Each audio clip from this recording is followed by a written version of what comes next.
everybody, this is herculespetix, founder, curator, docent, and gift shop employee of the herculespetix Academy of Comic Book Studies. Today we're going to be looking at Genius Isolated, the Life and Art of Alex Toth. Dean Mullaney and Bruce Canwell. Even though Dean Mullaney is pretty much the editor of this, Bruce Canwell does most of the writing, or I think all of it. This is a massive tome. Basically, it's a biography of Alex Toth, but it has a lot of his comics reprinted. So usually I don't do prose books on this channel. In fact, I try never to.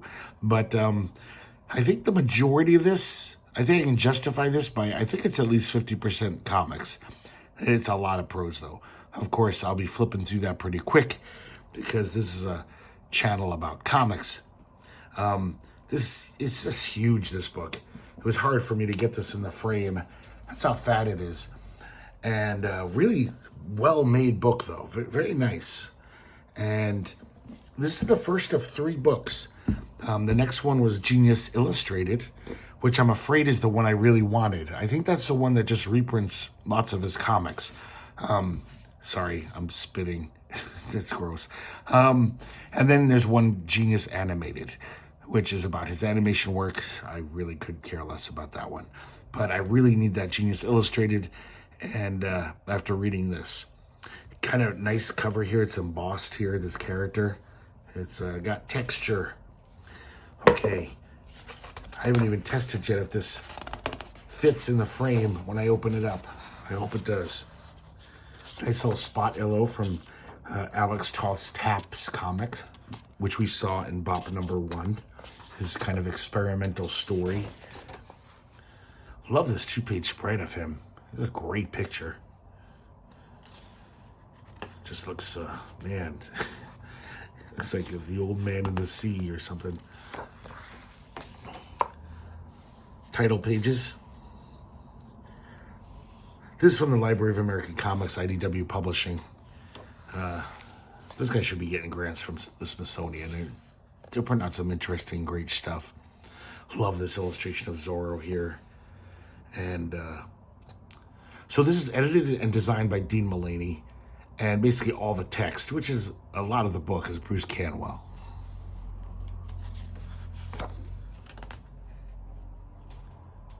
We have a quote here from Alex Toth. Basically his mantra, his aesthetic mantra, simplify, simplify, simplify. You know, that was his whole thing.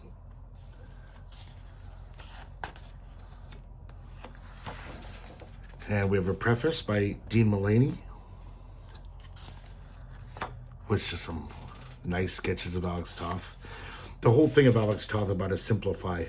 I love how they put this little illustration and totally shows you. I mean, that is just like a bunch of squiggles and a few lines. And it's totally a boat on the ocean. I mean, oh God, I wish I could draw. That shit fascinates me. This is a page from one of his sketchbooks. Mark Chiarello, the famous artist and designer and editor, he, I guess, was friends with Alex Toth. And Alex Toth would send him letters and shove a few of his sketchbook pages in. So Mark Chiarello owns like 50 of these. Just hundreds of faces on them. Just Alex Toth trying out stuff. Man, that's a treasure trove. That would be a nice little book in itself. Hand-painted animation cell from Space Angel, one of the earliest Alex Toth animation projects, and the contents page. We start off with a prologue, swashbuckler,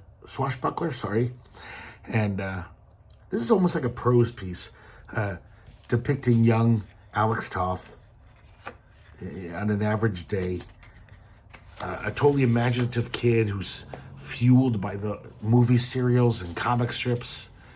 And, you know, even at a young age, he knew he wanted to draw that stuff.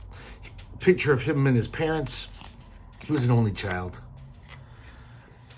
Hungarian descent. They have photos of the neighborhood where he grew up, the area, the Hungarian district in New York City. Him and his dad, Sandor. This is his earliest, well, this top one is some of his earliest work. I guess he had a cousin who was a wrestler. So he made these little flyers for him. And I believe this first one is, yeah, when he was pretty young. This bottom one is 46, when he was already pretty much professional. You can see the difference in art, but even as a little kid, I think he's like a little young teenager here. He's got major chops going on already. But here it's like full on slick. You know, he was already getting his earliest comic work. They just put this in, I imagine, just because the photo is beautiful. God, I love that photo. But it's interesting. They say that he grew up under these L tracks, and it was the play of light and shadow under there. That's what influenced so much of his drawing, because it almost looks like an Alex Toth comic, right? I thought that was an interesting point to make. So now they're talking about all of his influences, you know, all these great action movies. He loved the Swashbucklers the most, Errol Flynn, Tyrone Power. Loved The Shadow. God, that's a nice drawing. I've never seen this one before. From 95? I don't know what that was for. Kind of a shame that he never drew a Shadow comic. It's him in high school now.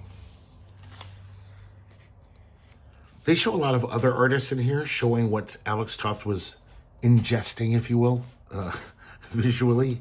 That kind of influences art. Obviously, Milton Caniff, Roy Crane's wash tubs. Frank Robbins, though, a major influence. So Alex Toth, I guess, had some cojones on him when he was a teenager. He lived in New York City, where almost every comic strip artist and comic book artist lived. And he just like knocked on doors. And I guess he befriended Frank Robbins when he was a young teenager. And basically took his stuff to his apartment and said, hey, would you look at my stuff? Frank Robbins was completely generous with his time. They ended up becoming friends. And all through his youth, Frank Robbins was like his mentor, his pal. They would fence together in his apartment even. But mostly he would teach him tips of the trade. Some more of this beautiful art, Roy Crane. That's where he got his love. Alex Toth got his love of, you know, the duotone shading, which Alex Toth is so good at.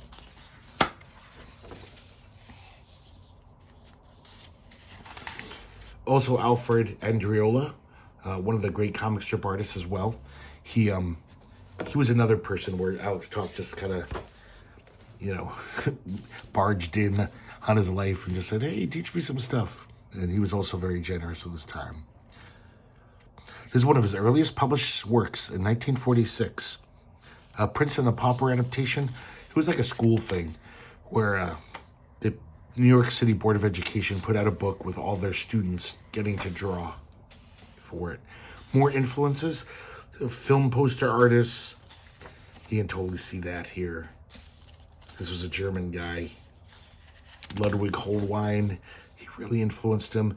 These are more of Holwein. These other great artists who influenced him.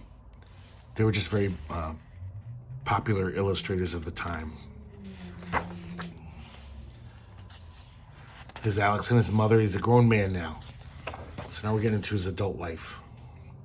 And we're seeing some of his earliest things. This is his first published work, like in a real comic book. He's a header for like a little short story. These were all for Heroic Comics, I believe. Mostly just little shorts he was getting. Various things. You can see it's very crude. And also very Frank Springer inspired. I mean, he really, he was his mentor, you know? Here's another one that is pretty Frank Springer-y.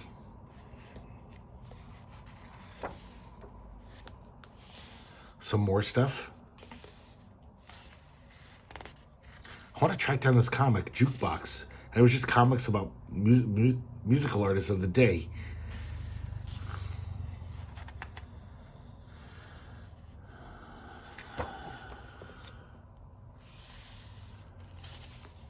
Did some stuff for the Catholic comics. This one just like, the way he draws this kid is really icky to me. But even at an early age, he's just, you can see him just trying out everything. Like, look at the thick outlines on here. He obviously abandoned that. That's not Alex Tothy. But You know, he was trying that out for a while. So now he gets his big break at DC Comics. He was struggling before, barely, you know, getting dribs and drabs of work. He got basically Sheldon Mayer, just kind of took him under his wing, and all of a sudden he started getting lots of work and high-paying work. DC was one of the better gigs back then.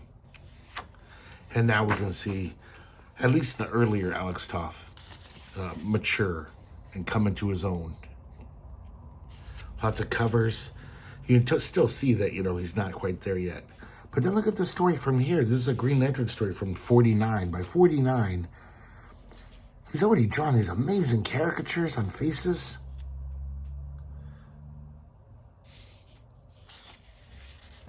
I guess the Green Lantern had a dog sidekick who got his own adventures. His name was like Streaky or something. I never knew that.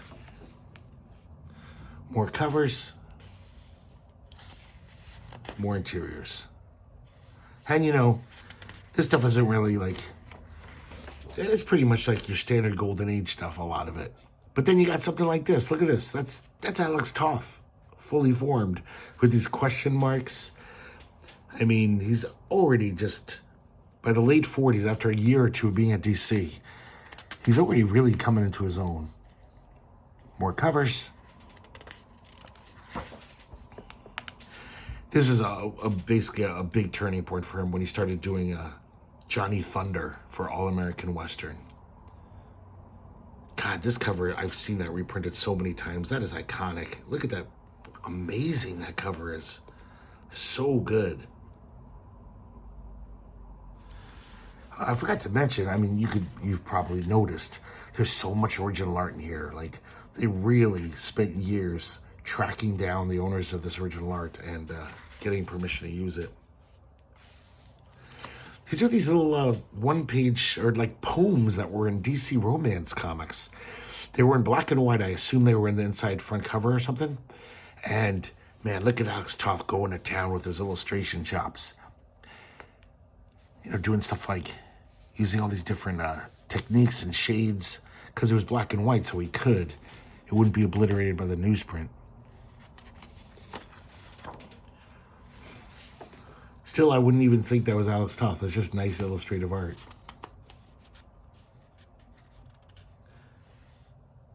So they reprint this whole story here. This is a damn good story, by the way. It's from Danger Trail number 3, a DC comic, and it was it's about the French Foreign Legion. And the author says that this was a major turning point for Alex Toth. Like, this story came out, and the industry stood up and took notice. All of his colleagues were like, holy shit, what is Alex Toth doing? It's actually a pretty good story, too. It doesn't really tell us who wrote it. So when they have the originals, they print the originals. When they don't, they reproduce the printed comic page.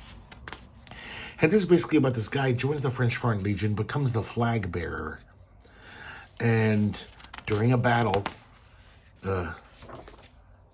against these, well, the comic writes them as bad guys, but they're probably just defending their land from European encroachment. During this battle, he doesn't even know he's doing it. He turns tail and runs in fear. And he becomes the laughing stock. He's shunned by his fellow soldiers. He's just, you know, his life is terrible after that.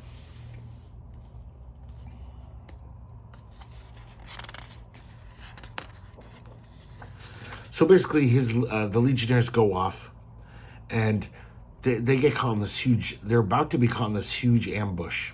Information came in after this regiment left, where they're like, "Oh my God, it's too late to tell them, but it's an ambush." So our hero is going to redeem himself. Look at this stuff here, guys. This negative space here going on. I mean, this is why I think this comic, you know, all his fellow artists were just like, whoa. Just the storytelling in here. The expanding, I guess, the grammar of comics even. So he rides past the regiment with the flag and confronts this whole troop of bad guys, the Desert Hawk and his men. And they're playing with him because they don't see a gun. He doesn't seem to have a gun, so they're kind of just toying with him. But then he rides up, pulls out a machine gun, and mows down a whole troop of these bad guys by himself. And then when they arrive, the regiment finally does show up. And that's what they find. They find him knocked out because he was stabbed at the last minute. And they realize that he saved the whole regiment. So he's allowed to be the flag bearer again. Really nice story. This is just some great stuff. Some more stuff, lots of romance. Now we get some of his personal life. I think this talks about his first marriage. He worked on the Casey Ruggles strip with Warren Tufts. Was an assistant for a while, or ghosted him.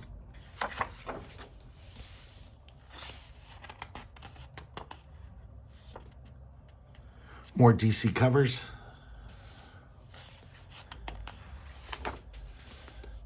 This cover's insane. This was a turn down, so this has never been published before. This is what it ended up looking like. The weird thing is I can understand the editor's idea or choice. I didn't know what was going on in this because the ambiguous alignments. I was just like, wait, what am I looking at here?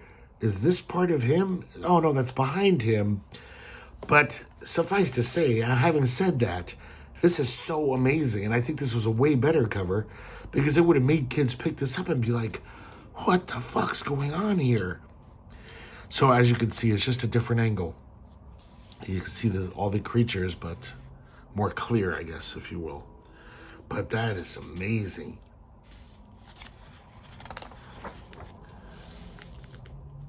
We see some more originals.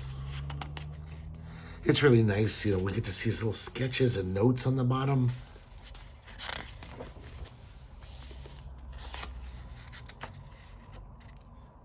More DC stuff. He just looks so different on it in every assignment he takes. It's amazing to me. Like, look how slick and standard that looks. That's like DC house style 101. But then I'll do like crazy caricature faces and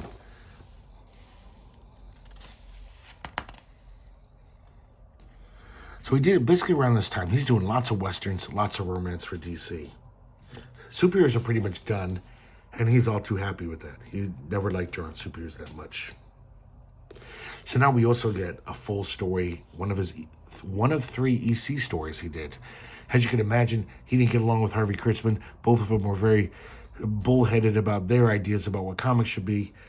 And, but suffice to say, this beautiful story came out of it, Thunderjet. And this is just a tale of aerial combat over Korea. And this is just Alex Toth just getting a shine with the storytelling. These American soldiers are on a bombing run, but then some bogeys show up, some MiGs, and we get an amazing dogfight sequence. And these are with jets, so all of this is happening in 4 seconds.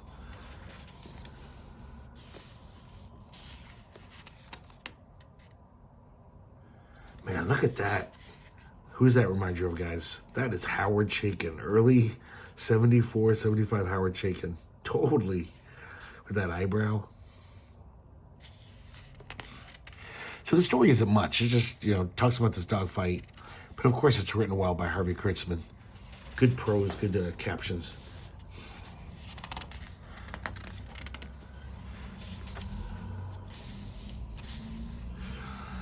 So now he starts working for Standard Comics. He has a blow-up at DC. Gets in a big fight with editor Julius Schwartz.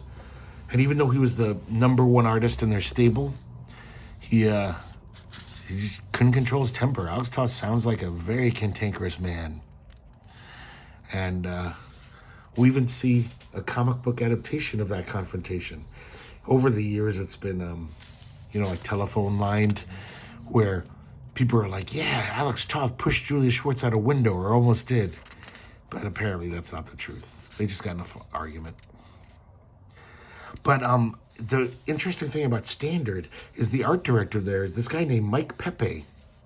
And Mike Pepe, he was the art director, so he would always choose to ink Alex Toth himself. He gave himself the plumbest assignment because he could. So he just loved Alex Toth's work, encouraged him to grow, didn't say, oh, you're getting a little weird there, like his DC editors. And so this is a very fertile time. A lot of people say this is the best work Alex Toth ever did. And I think he was there for like just two years or something. But with Mike Pepe's support, he just really expanded as a cartoonist. There's Mike Pepe.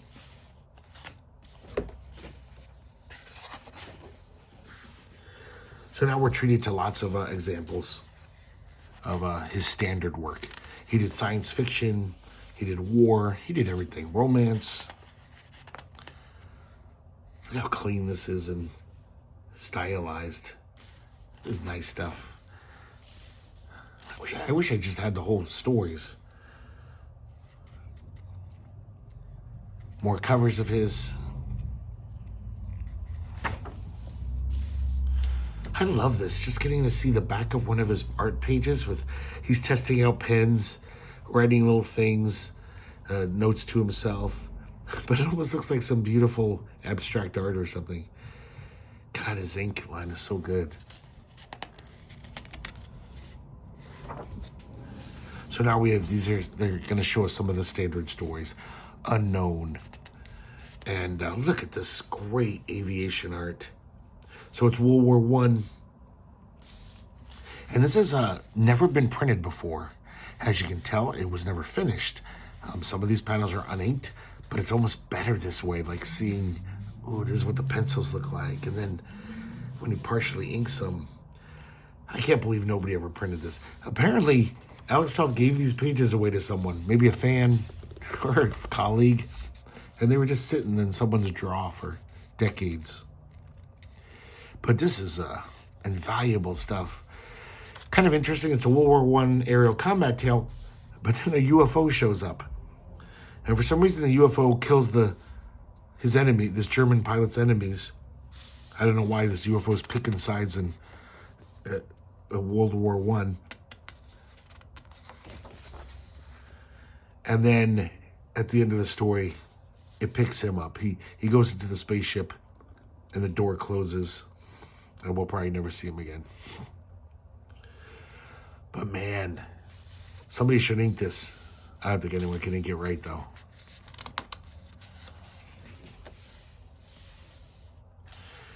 Now, here's the crushed gardenia. We looked at this about 6 months ago when I looked at the Mammoth book of, or the Mammoth Treasury of Crime Comics.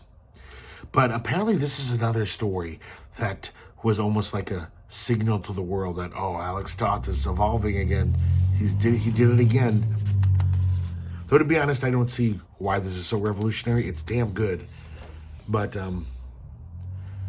what I do see is that I'm pretty sure a young Carlos Sampoya was reading these comics. I see a lot of that.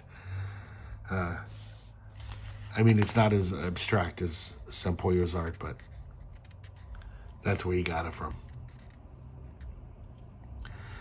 A good little true crime story about this violent dude who finally ends up, it gets the best of him, and he ends up murdering this girl that he actually loved, or thought he loved, but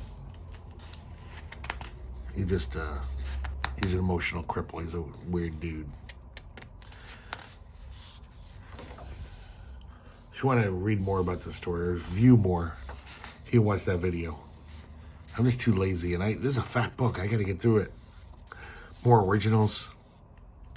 Oh, this one's the whole story. This is about a romance story. This woman's got a kid. She's been hiding it from her suitor because she thinks that he won't love me anymore if he knows I have a kid. She's a widow. So it's a very, typical romance type story. But man, It's no wonder, like, he was the king of romance comics. Like, back then, editors were like, if they had a romance comic to edit, call up Alex Toth. He just drew these beautiful people, but in this really interesting way. Hey, you know, romance comics are static. It's usually two people talking. So if you're not a good designer like Alex Toth is, it can be really boring. But Alex Toth is always doing great angles and styles, and it makes the pages exciting, even though it's just two people chatting or kissing each other for a little. So this is nice to see the whole story. And all originals, too. This is Alice in Terrorland. And this looks like a totally different artist to me. And this looks like Carmen Infantino. Like late era. That face does, too. But this book basically implies that almost every artist ripped off Toth.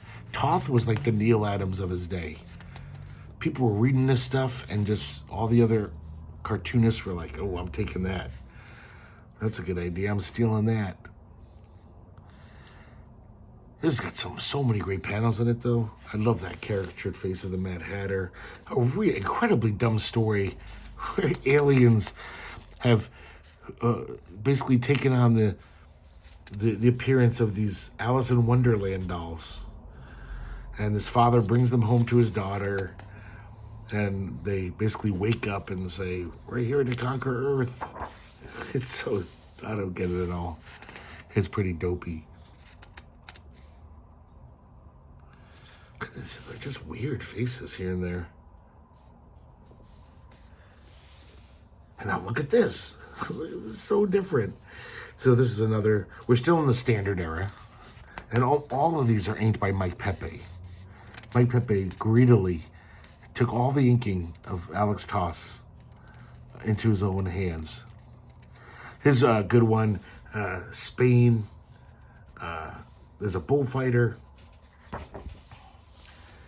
He's notices the beauty of this woman who is unfortunately kind of stuck with this general, this fascist general. And she says, I must see you. You're leaving for Mexico next week. Please take me with you. I must escape. He wants to marry me. And the general finds out about this. God, look at that great face. And he actually captures him and his soldiers capture the bullfighter, chop off his hands, and send him to the woman. That's how like sadistic and shitty this general is. He's a horrible, horrible person. Oh shit, I hope I didn't cut off the top the past 10 minutes. I guess I'll find out when I'm done. So it turns out the Toreador is not dead. The general invites her after their wedding. He has an entertainment for his guests, and it's the bullfighter with no hands. And, you know, this mock bullfight, and everyone's laughing. And then, of course, they're at the bullfights the next day. And this, you know, it's a mystery comic, so everything gets goofy and weird.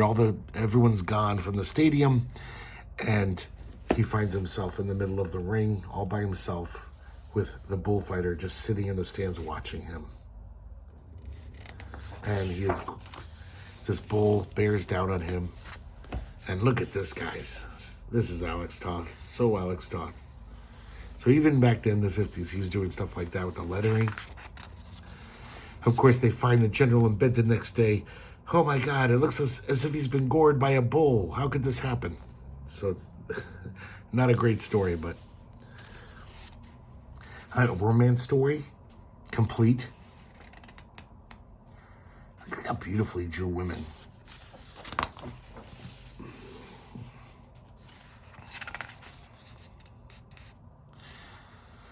This is basically about a woman who's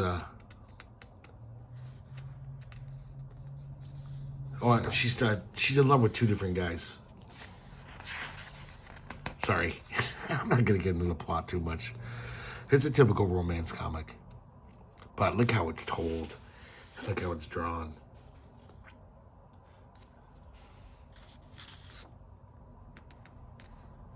Some nice stuff.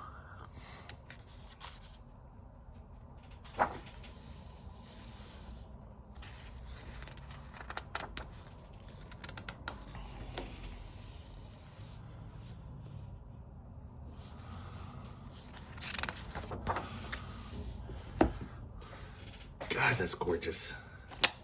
I like seeing it with the color too, I gotta admit.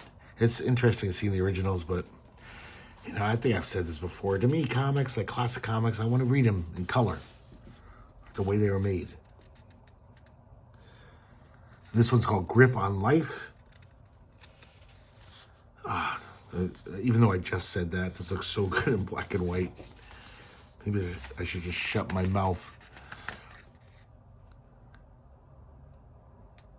Gil Kane right there, though. Obviously, Gil Kane was a huge fan of Alex Toth. That looks like Hector Hammond or something from Green Lantern.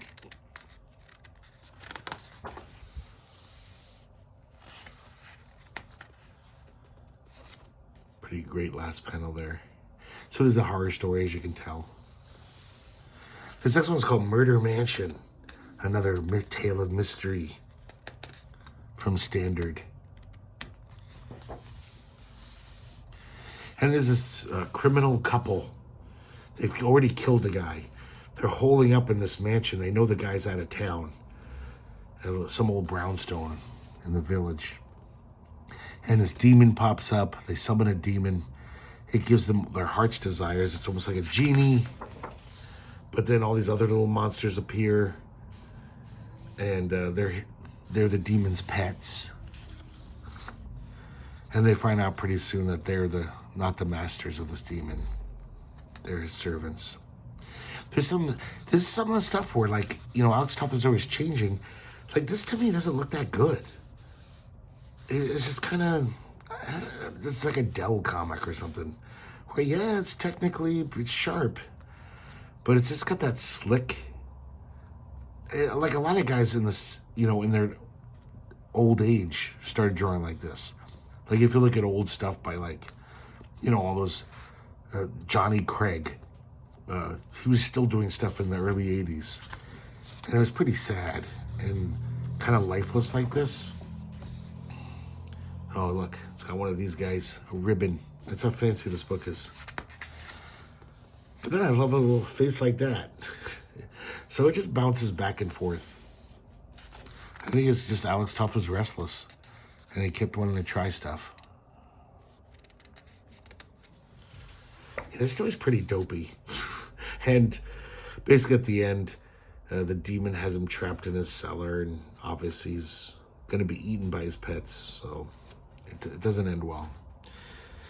This is God, look at this art here. This is just, look how wide everyone's face. This kind of, I think Carmen Infantino read these too, even though he was already around then. But his 70s style, when he kind of got kind of wonky, his art. But it's still, this looks great to me. And this is another romance story. It's a total triangle. Apparently these three kids grew up together. One's a tomboy, and the other two guys, they're constant companions. As they grow up, they both fall in love with her. And she can't really choose, so these guys like each other so much, they just kind of put up with it. So it's kind of an interesting, maybe even a modern tale, because it's almost like Polly's story. But she really hasn't done anything with either of them. Every now and then, though, they kiss her. It's just very odd. Very atypical romance story. The one she really loves, the one who really gets her motor running, he comes back from the war for a furlough, shows her a great time. When the other guy, who she likes, she really adores, you know, he came back to visit her for a furlough. They had a great time, but not as magical.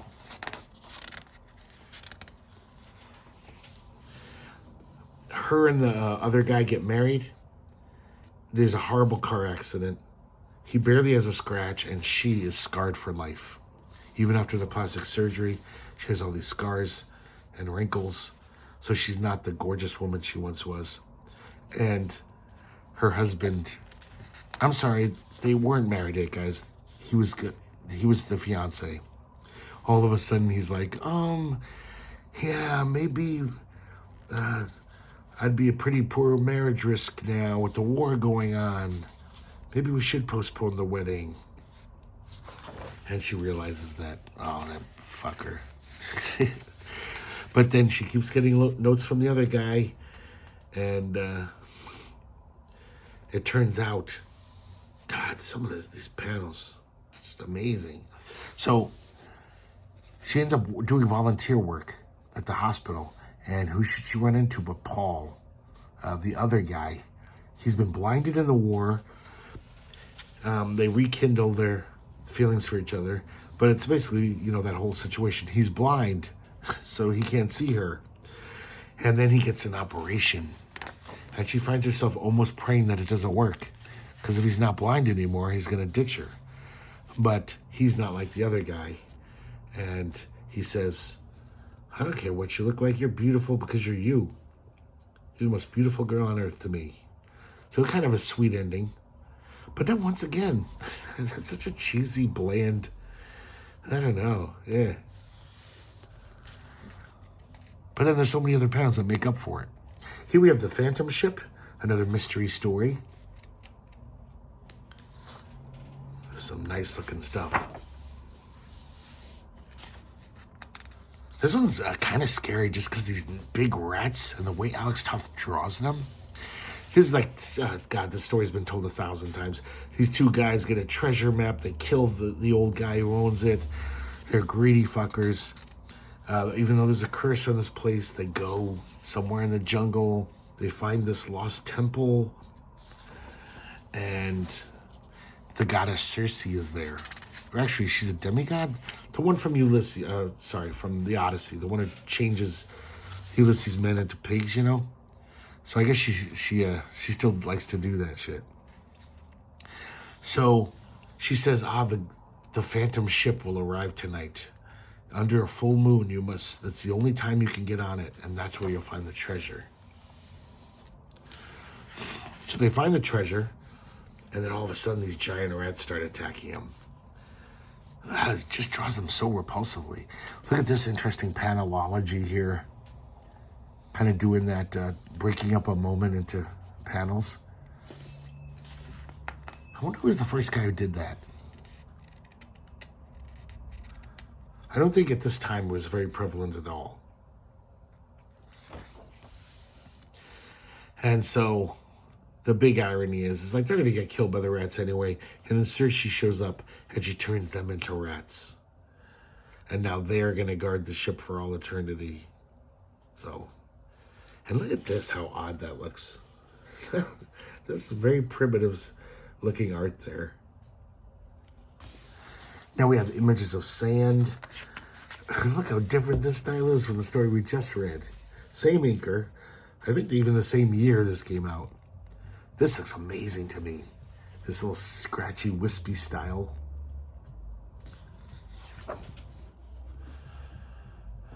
I read this whole book yesterday, pretty much. I just took a personal day. I'm just trying to read this whole book. I've already forgotten these stories. It's so annoying. I like that face there. Once again, it's about some greedy fucker. He's sniffing around for treasure. This woman in like some Arabian country says, yeah, I know the secret. So he says... She basically says, you have to marry me and take me to America, and I'll tell you everything. So they do, and then they go to find the treasure. She's got to go. She's got to show him where it is. That was the deal. And then he ends up killing her, killing all the men there, finds the treasure. That would be so funny if the story is actually like, and he took the treasure home and became a happy, rich man for the rest of his life. So that that's not going to happen. I like this little montage. This kind of reminds me of Frank Thorne or something here. So he runs out of his money. He goes back to the cave to get more treasure. He couldn't carry it all in the first round. And then this time, the ghost shows up, the defender of this tomb, and kills him. I don't know why he didn't kill him the first time. Because if the guy never came back, he would have been, it would have been like my ending. He would have gotten off scot-free. But he returned to get more money. This is interesting, how to me. I assume this is for Charles Byro's comic company, Lev Gleason, I mean, and it's from Crime Files number 5. I'm pretty sure this must have been an inside front cover where they were coloring them, because look at this duotone. I mean, maybe they could have done this on newsprint back then, but this is just crazy looking for a typical newsstand comic book. And so I guess for Lev Gleason, he did a few titles. And look at this, guys. Look how sharp this looks. It's like later John Severin. And it's just the detail. So this is interesting, though. At this time, it sounds like such a scam. Lev Gleason, a few of their comics, they weren't 3D comics. They even wrote on the cover, no glasses needed. But they called it Deep Dimension, trying to fake you out to thinking it was 3D. So that's why the panels are shaped like this, the pages. It's supposed to almost seem like, ooh, it's a special screen you're watching. And they had lots of panels where people are like reaching in at you. Here, I'll do it to you guys. So, I never heard of this. It's so ridiculous. But this art is exquisite. With using this duotone shading. It's amazing stuff.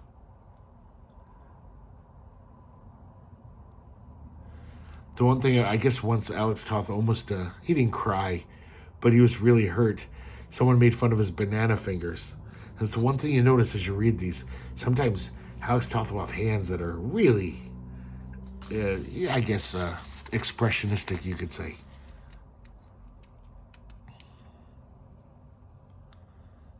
There's some nice stuff. I wish I had the whole story. So now, at the age of 26, he's drafted for some reason. And in a way, it's a great thing for his art. He starts drawing for the newspaper at his place in Japan. He's stationed at this little depot in Japan. Look at this from 1957. Would you ever guess if I showed you this art? I would totally say at least 1968 or something. It's a bongo player. Crazy. So now we have a whole thing about John Fury. Now, John Fury is one of the most fruitful things that Alex Toth ever did. He says so because he wrote it and drew it, and he was in total charge of everything. It was the one time in his life. And these are pretty good. Unfortunately, the ancient archaic printing techniques back then at this army base, the originals were printed on this weird shit with gelatin on it or something. So the reproductions are pretty bad. No nice copies of this exist. So they did the best they could digitally. And some of them are better than others. So John Fury Japan is just an action series. Alex Toth, the first one was 16 chapters. Every week it would appear in the weekly newspaper. John Fury gets called back to Japan, he gets lured to Japan because his brother's missing. His brother was living in Japan. He's missing. Look at some shorthands he does here. That shouldn't work for eyes. And it does, though. When you look at it, it's just like, ooh, that's some nice chiaroscuro. So his brother's fiance, Dirk, she actually kisses him when she first sees him. Because I think I didn't mention it. They're twins. They're twin brothers. So she's like, oh my God, I'm so sorry. I just miss Dirk so much. So John's going to solve this mystery. And Alex Toth is a pretty good writer. These are pretty fun stories. I mean, just as good as most, Sunday comic strips. It's pretty good stuff. You could tell he was probably drawing these pretty fast. Because, he had a lot of duties at this base. He wasn't just there drawing this comic. But, at this point, Alex Toth was already pretty masterful.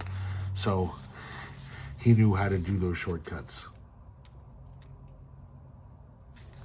So, basically, his trick is, John Fury decides, oh, I look just like my brother. I'll walk around Tokyo and see if anyone gives me a weird look. And it happens. And he's at a bar or a nightclub, and this guy gives him a weird look. He basically roughs him up a little, says, "Hey, you got to answer my questions. Why'd you look at me like that?" His bodyguard, whose name is Sumo, cracks him in the back of the head. So John Fury wants a rematch.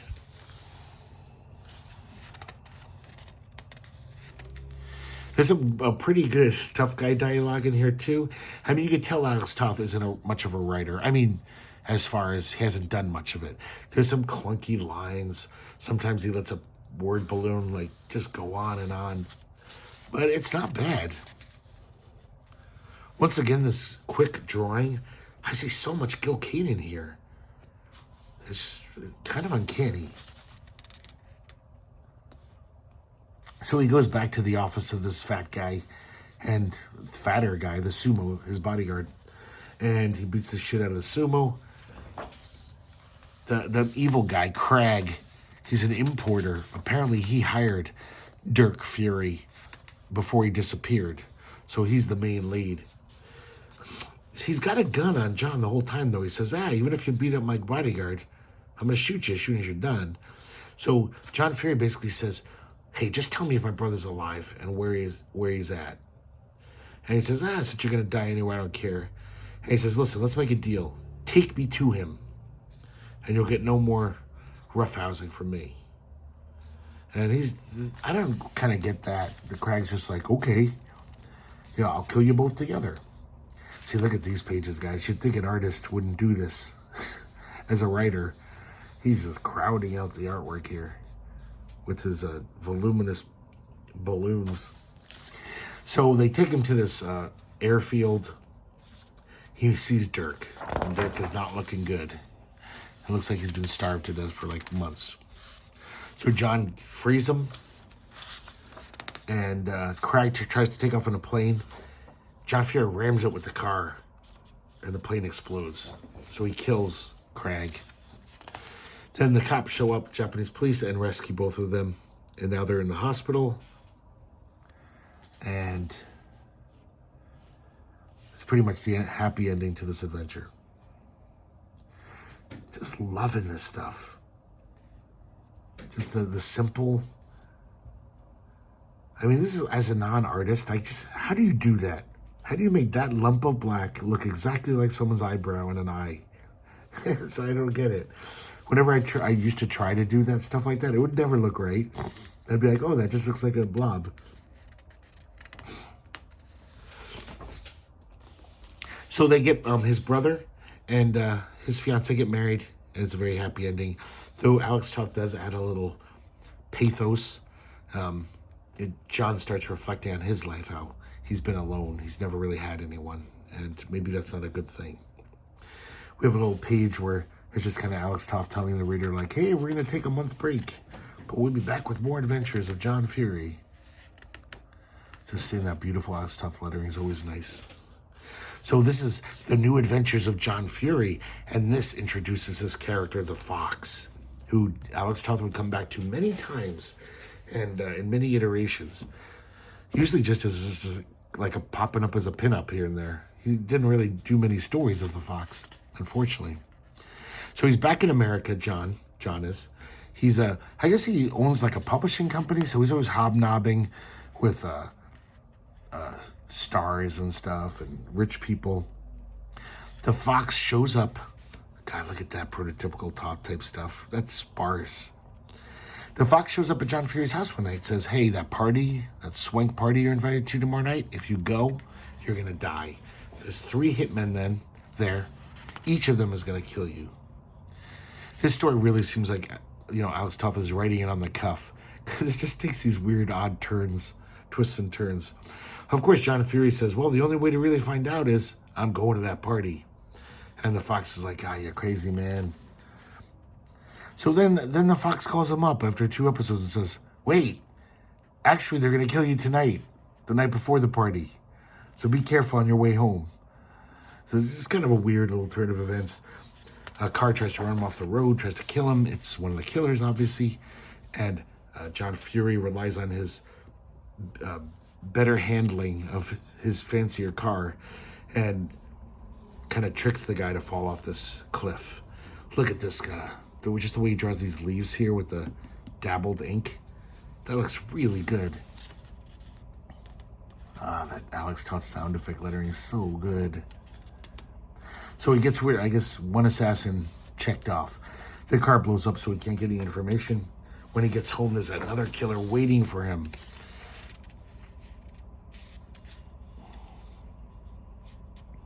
The printing seems to be getting a little better on these pages, but I think then it's going to get worse again. So this time, though, the fox is there. So the fox saves John Fury, but then this killer is a pretty big guy, so he kind of gets the better of the fox and looks like he's going to kill him. So John Fury now reciprocates and saves his life.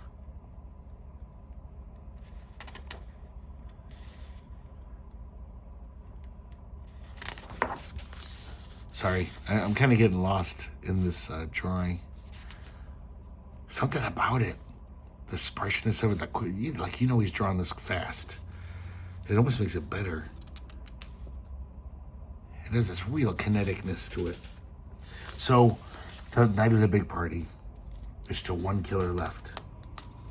So he's still got to be on his toes.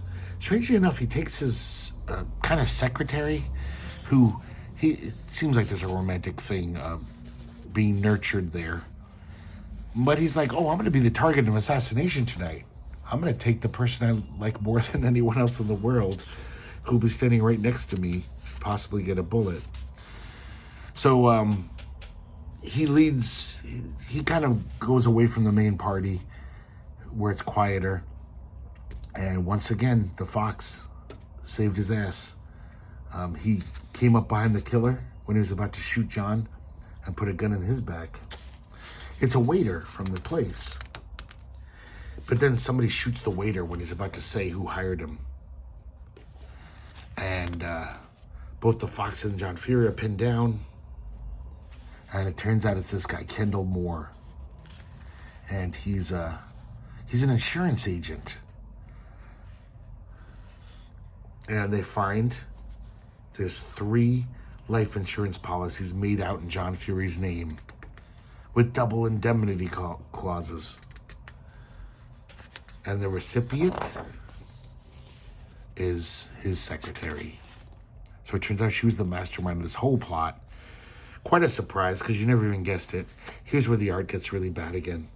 Look at that pretty, like, it's not picking up the blacks at all. It's on that weird paper, I guess. And so John, the secretary doesn't suspect that he knows, but he's kind of dropping hints as he drives her. And he takes her right down to the police station, and they arrest her. And this is really just barely picking up the art, this reproduction.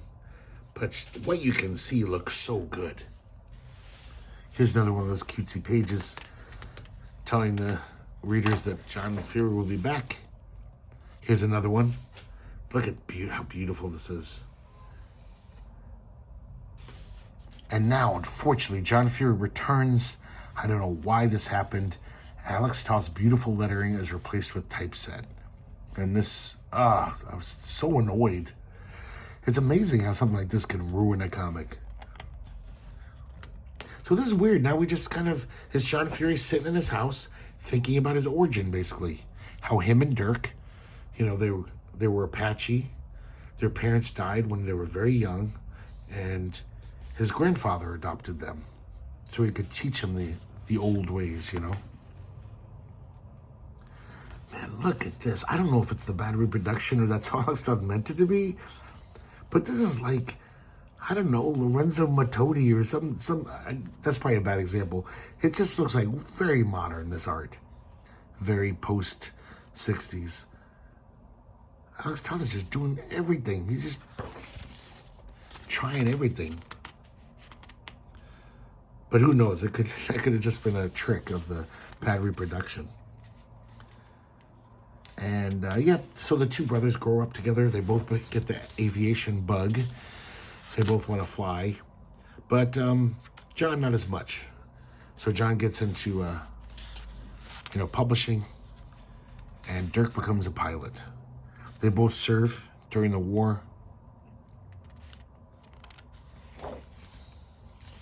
It is basically like a well-illustrated prose. It's kind of weird. Alex Toth's just like, oh, I have to pull back now and give you John and Dirk Fury's whole life story.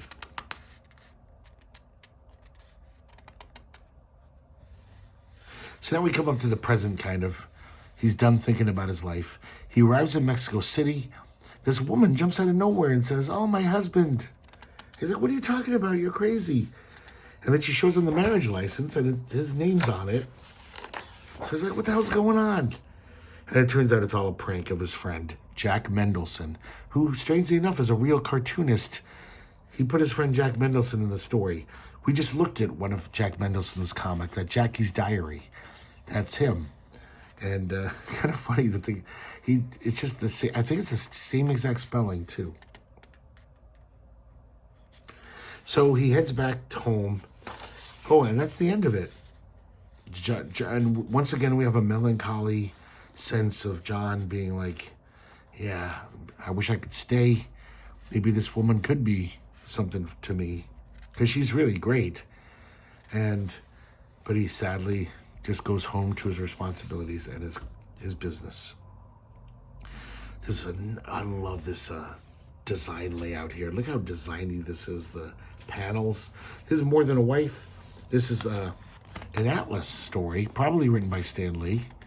More Than a Wife. And this is basically this woman who thinks to be the perfect wife, you have to keep a perfect home.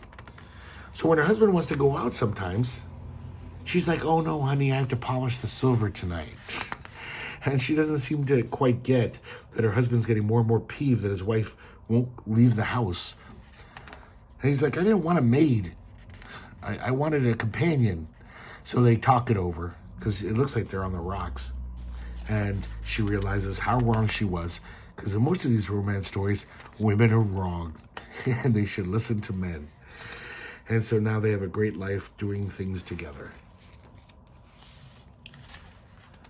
So now we're on, Alex Toth is on his third wife at this time, I think. He had 4 in total. And now, luckily, he gets a job at Dell.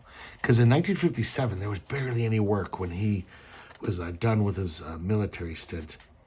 He was kind of screwed. And luckily, he went to Dell, went back to the West Coast, and Dell loved his shit. And so he had a steady stream of work for years. They were one of the best paying comic companies in the field. They had profit sharing, which I thought was amazing. This is from Darby O'Gill and the Little People. He did lots of movie adaptations. And once again, I think Dell, like I've talked about before, I think the editors there liked to blandify artists. Like, even if they had amazing stylists like, Alex Toth, they wanted it all simpler. And I don't know, just blander. For one thing, they only would allow 6 panels on a page, unless it was like a title thing like that. So Alex Toth didn't like that. He couldn't experiment with his design stuff. This is interesting here. One of the most famous things Alex Toth's known for at Dell is his Zorro comics, which are beloved classics, basically, in the medium. They colored it all raw in the originals. So I never knew this, in the late 80s, when Eclipse Publishing was reprinting Zorro, they basically said, hey, Alex, I know you've always never liked the coloring. They didn't even follow his light sources and stuff. Would you like to gray tint this? And Alex Toth, who was a pretty old man at that point, was like, oh, thank you. I could finally make this right. So he did the whole thing. So almost like his idol, Roy Crane, he got to do all the gray tones and make it right, if you will. Here's some of his coloring book work. It's pretty much hack work. But you can kind of see that Alex Toth style.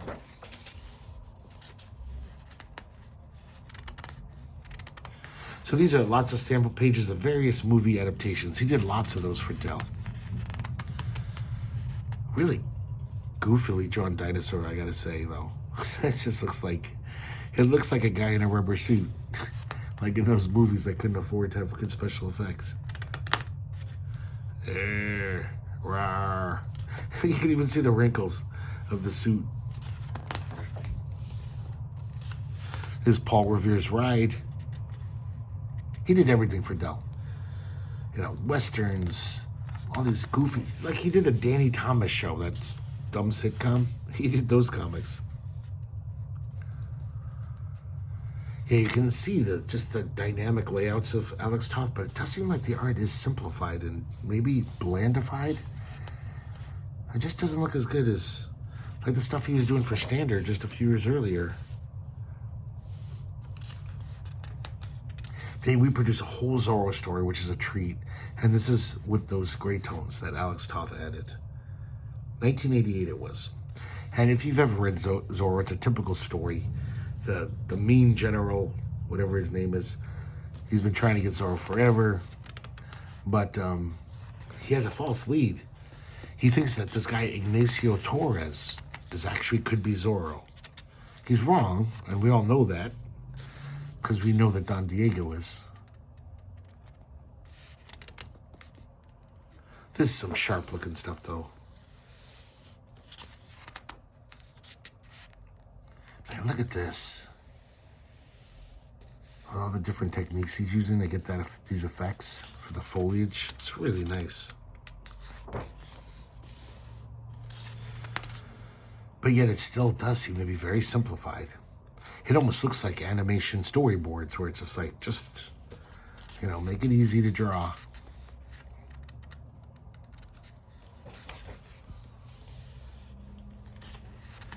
So it turns out this guy Ignacio works for Don Diego. And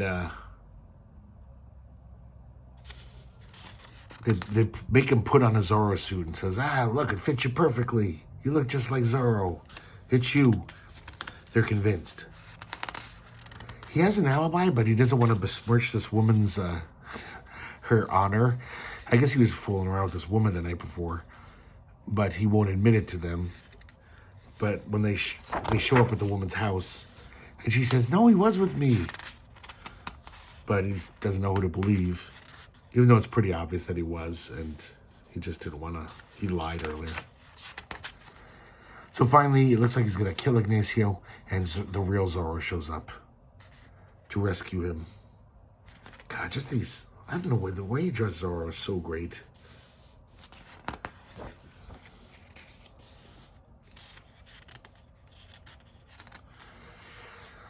And he saves the day and escapes by jumping over this ravine. Beautiful Toth silhouettes.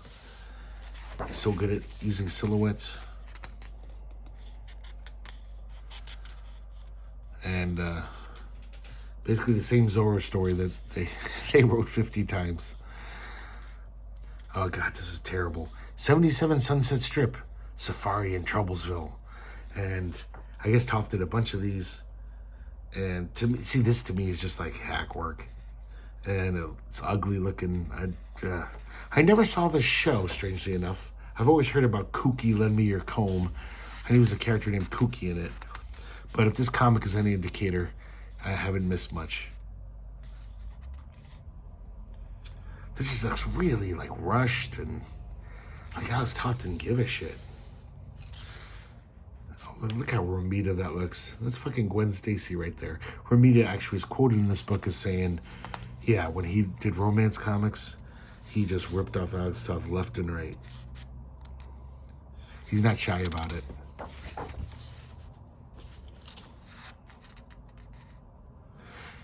This is just a kooky story. It's like a bad, 60s TV show that you never want to watch again, but in comic form. Some goofy little mystery, and it was sad to me. But this is still considered like, a lot of people say, oh, this stuff's great. You know what's weird in this comic, though? Not to besmirch Mitch O'Connell, but a lot of this looks like Mitch O'Connell, so it's almost like bad Toth equals great McConnell. I like his work, but it really does look like it. But it's not. I'd rather it look like better Toth. Toth? Have I been saying it wrong this whole time? I don't know. Alex Toth, I've been saying my whole life. Maybe it's Toth.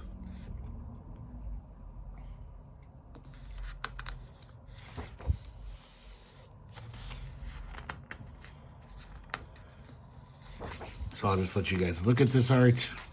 You can make your own judgment. There we see a little Alex Toth peek, the real Alex Toth peeking through. Please stand up. And of course, there's the little gag at the end. And you can imagine the credits rolling as this freeze framed as they laugh. Now, from the profane to the sacred, this is art, which I guess was hack work too. But man, it's gorgeous. So this was a little children's book, a children's novel about Maverick, the old Western TV show. And this is, to me, is just so nostalgic. I don't think this is done anymore. When I was a kid, for some reason, it just seemed like 80% of children's books use this style, the one color, and using, black and line artwork mixing with the one color. So just seeing this kind of was like, oh yeah, that's kind of gone away.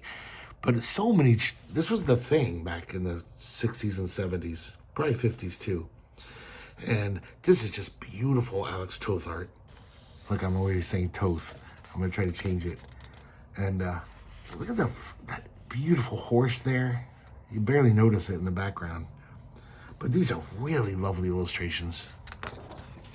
And like I said, I'm a sucker for that one color shit going on. Oh, nice stuff. That's very Toth. It's just all negative space. And the only things that matter in the picture are the things that are inked. It really pops out.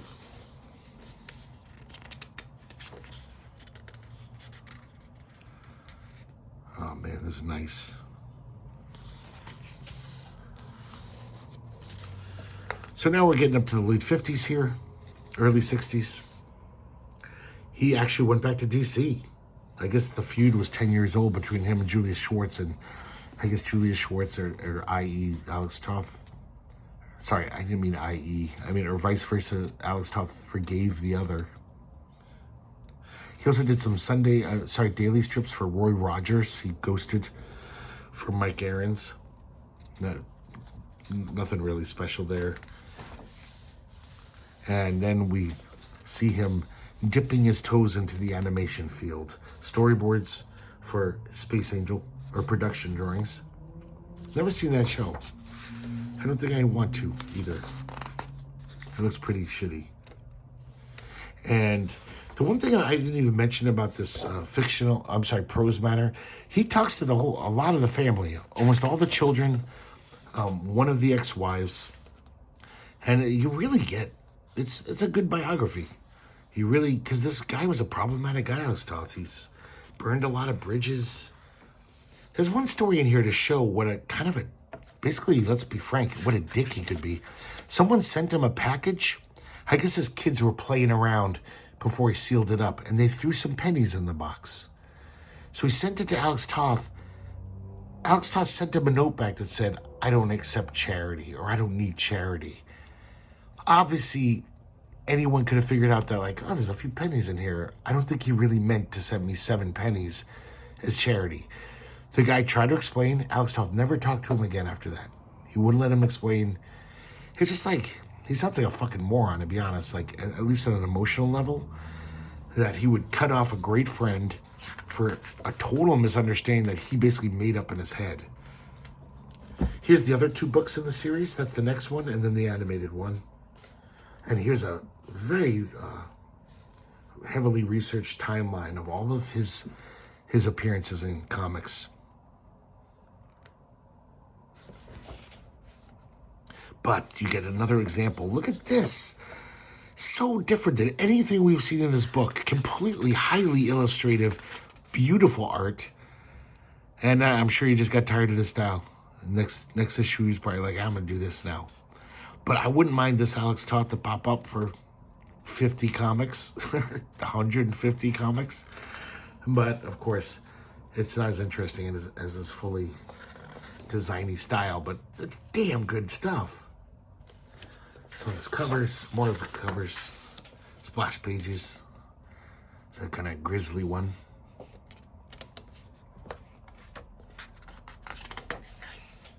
and very heavily footnoted and annotated, which is nice to see of a book of this much, this high production values, but also a lot of research went into it. It's not just all flash and glitter. This book is dedicated to the memory of Alex Toth, and they show the last panel from that Taps comic, which is on the cover. And that's it, guys. That was pretty long. Oh man, the spine is getting out of whack. But Genius Isolated, the life and art of Alex Toth. And I hope you guys liked looking at this. I'm sorry there wasn't enough comics in it. I wish there was more. In fact, I wish it was mostly comics. But I gotta say, it was pretty interesting reading about Alex Toth. Very complex man. And it's nice getting all those comics. Like those John Furies. I don't know if those have ever been reprinted before. That's a nice chunk of the book. And just all those great standard stories he did. I wonder if that's what Genius Illustrated is actually just all those great stories that he did complete. So I got to look that up. But this is a pretty damn nice book to have. And I hope you guys like looking at it. And I hope to see you next time here at the Herculespetix Academy of Comic Book Studies.